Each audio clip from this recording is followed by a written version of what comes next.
I'm Staff Sergeant Allie Rose. In the news, Defense Secretary Robert Gates is scheduled to deliver remarks at the retirement ceremony for Army General Stanley McChrystal Friday evening at Fort McNair.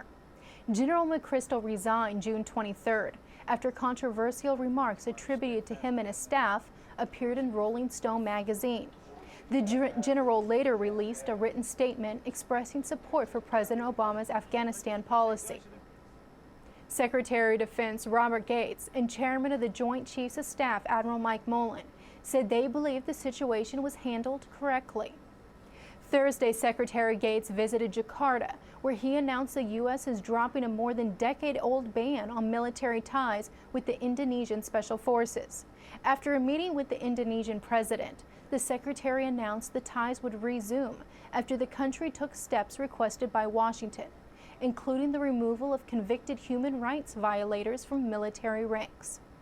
The United States will begin a gradual, limited program of security cooperation activities with the Indonesian Army Special Forces.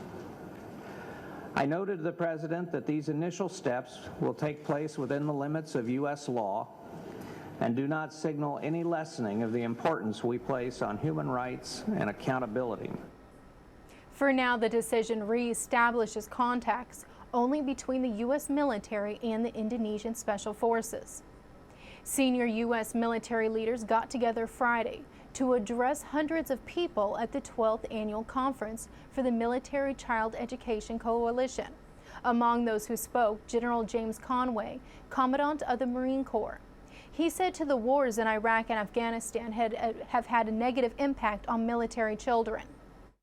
Conduct and performance are both waning in our children, and we think it's a product of several things as we go about this problem identification process. One, of course, are the numbers of moves. Our kids move on average somewhere 6 or 8 times in that 12-year period that they're in school. We now add to their burden that they may not have a father or a mother when they execute those moves. Also at Friday's conference, General James Cartwright, Vice Chairman of the Joint Chiefs of Staff, General George Casey, the Army's Chief of Staff, Admiral Gary Roughead, Chief of Naval Operations, and Air Force Chief of Staff, General Norton Schwartz. All of them say the services have dramatically increased their efforts to provide more support and resources to military families.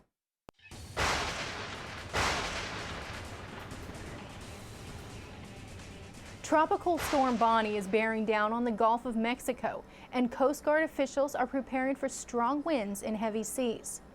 On Friday, Bonnie made landfall in Florida, south of Miami, Friday morning. Forecasters say the storm could slowly strengthen over the next 48 hours. Models show Bonnie could eventually reach the site of the Gulf of Mexico oil spill by Saturday. And for the latest military news, signature programming, and more, head to PentagonChannel.mil. I'm Staff Sergeant Allie Rose with your Pentagon Channel News Update.